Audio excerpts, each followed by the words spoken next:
As the coalition of Nigerian youth leaders, which held a meeting in Owerri, Imo State, endorsed Seyi Tinubu, the son of Mr. President, as governor come 2027, the question that comes to mind is, will Nigeria ever change?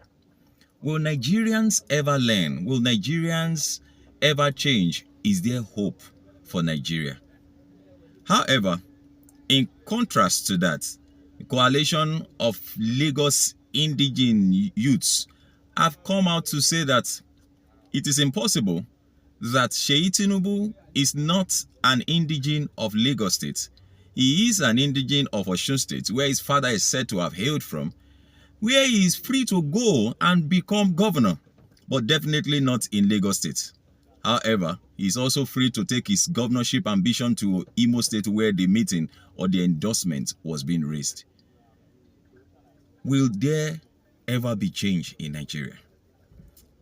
What's the hope that Nigeria holds?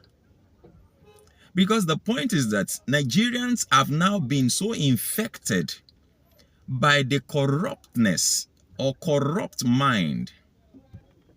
Corruption seems to have eaten so deep into Nigerians that we can't even think straight again.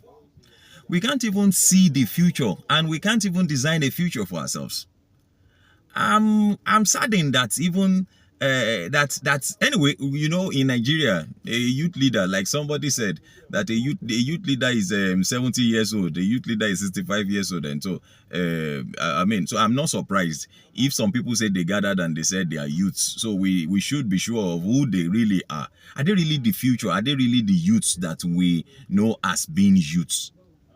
When I saw this news this morning, sincerely speaking, I felt very cold, and I'm just wondering, what's the hope for Nigeria?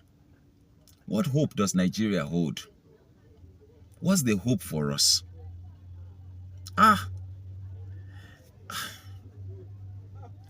But don't let me deceive you. Come 2027, if that is the ambition, it is most likely going to come true, whether you like it or not. In any case, they have never done things that you like. And so it's about what they want to do. It's about what they want.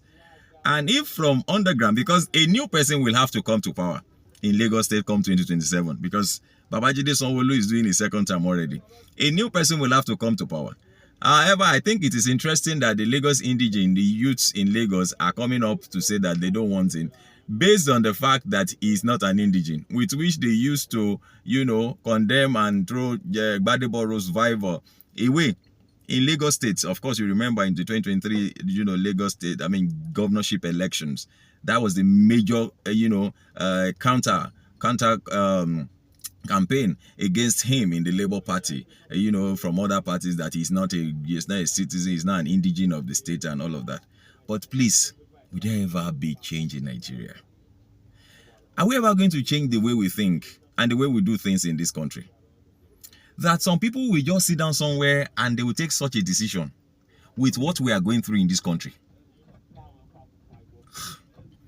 Well, please feel free to drop your comments. Make them simple and civil. Let us know what your opinions are.